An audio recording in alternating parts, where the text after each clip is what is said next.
Land Rover City Cab 1995.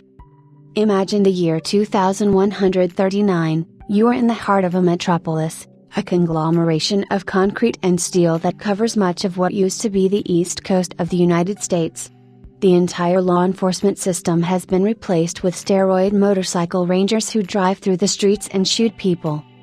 This is exactly what happened in the 1995 mega blockbuster Judge Dredd, which after the release of the big screens launched Sylvester Stallone's film career into the stratosphere.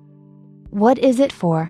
And to the fact that it was in this film that the Land Rover City Cab appeared, the taxi of the future.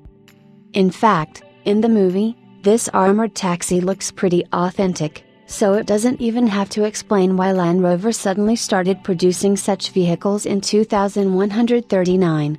Well, the magic of product placement, of course, also works. The City Cab is the fruit of the inspirational work of Land Rover designer David Woodhouse, who spent 20 years at Ford, including heading Lincoln's design department, before moving to Nissan last year. He gave the car a fighting look. This is not an ordinary black taxi at all, giving confidence that this vehicle will go anywhere, which instills positiveness even for the most indecisive taxi driver in the most dangerous area of the city. City Cab has the lowest level of technology. When Woodhouse came up with a cool look for the film, Land Rover engineers asked experts for advice on how to get him to move. It turned out that the 101 Ford control car is ideal for creating the taxi base of the future. It was produced from 1972 to 1979 exclusively for the military and was never sold to civilians. The guys from Land Rover were lucky to find 32 decommissioned 101 pieces in the Army, which they turned into taxis for the world of Judge Dredd. A City Cab body was installed on chassis 101, and the driver entered the cab through a hole in the roof. And just one of those 32 cars got a real showroom, like in the photo, for close-up shots.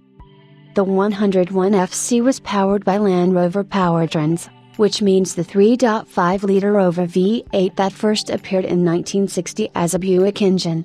So, when we see someone calling a taxi in the movie, the engine has been running for 179 years.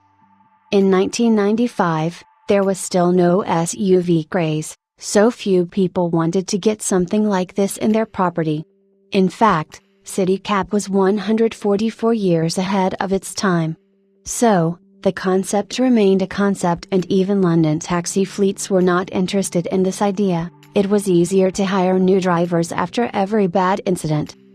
Most of the 32 Land Rover City Cabs used in the film were converted back to 101 FCs and likely sold to enthusiasts who prefer an army truck rather than a taxi.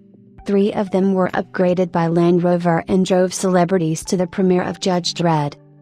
If you still want to buy one for yourself, then from time to time they pop up for sale on eBay. There are rumors that Sylvester Stallone bought himself one. You can also see one of the cars at the British Automobile Museum in Gaydon, or, if you're very lucky, you'll see one at an auto show promoting car stereos.